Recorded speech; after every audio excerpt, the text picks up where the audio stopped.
साथियों नमस्कार। आज हम बात करने वाले हिंदी के छंद के बारे में। जैसा कि आप जानते हैं, छंद छंद को कहते हैं कविता की स्वाभाविक गति का नियमबद्ध रूप है। अर्थात साधारण शब्दों में अगर कहें, इसको हम कह सकते हैं कविता का व्याकरण। जैसे हिंदी के लिए व्याकरण जरूरी है, उसी के लिए कविता के लिए छंद जरूरी है। छंद कविता का व्याकरण होता है।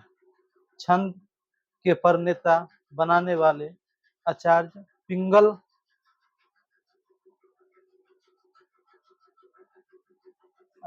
पिंगल हैं।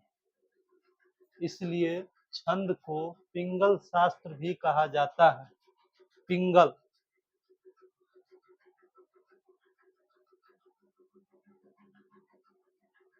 या पिंगल हम ऐसे भी लिख सकते हैं,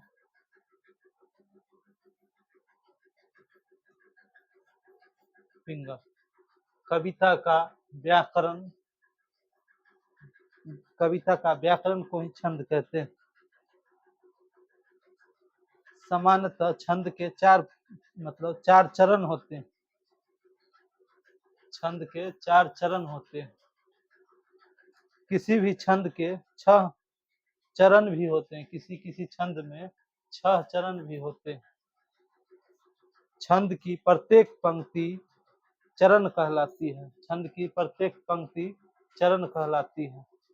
छंद के प्रमुख अंग, छंद के 6 प्रमुख अंग होते हैं।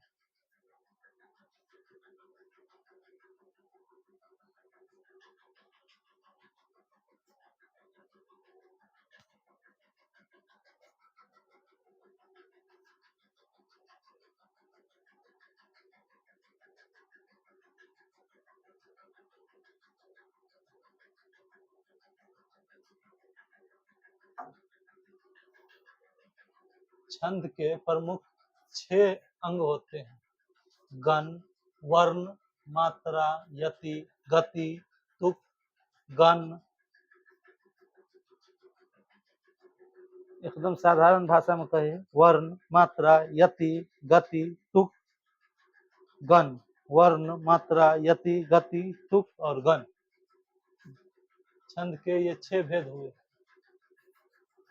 वर्ण, मात्रा, यति, गति,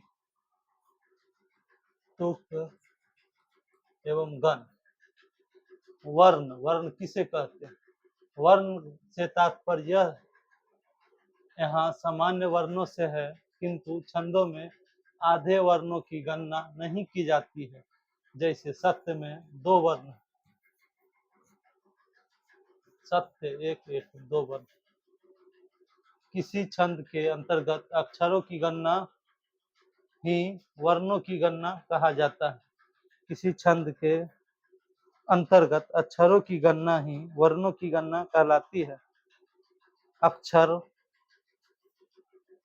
हरस या दीर्घ कुछ भी हो, एक ही वर्ण गिना जाता है। जैसे अ हो या आ हो, ये दोनों में से एक ही वर्ण गिनाएगा। छंद के भेद का मुख्य आधार वर्ण और मात्रा ही है।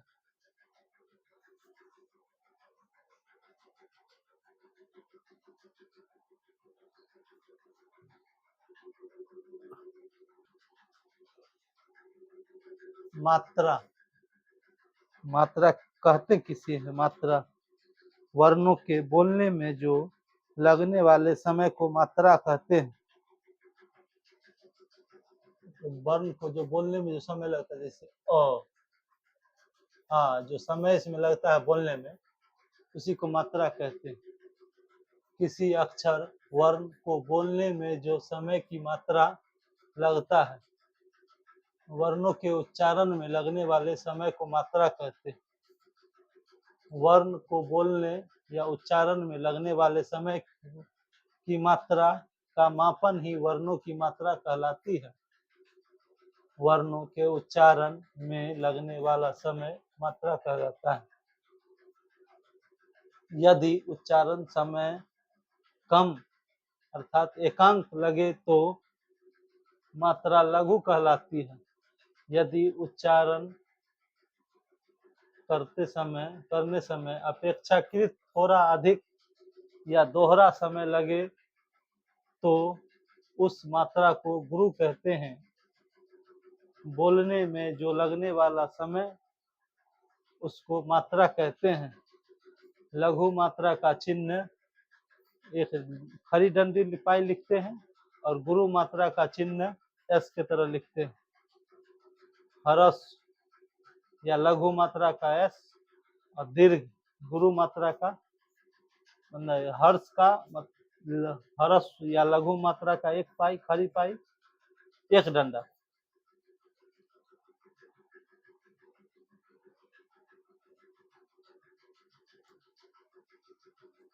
और दीर्घ गुरु को एस लिखते हैं, इसको दो मात्रा गिनते हैं।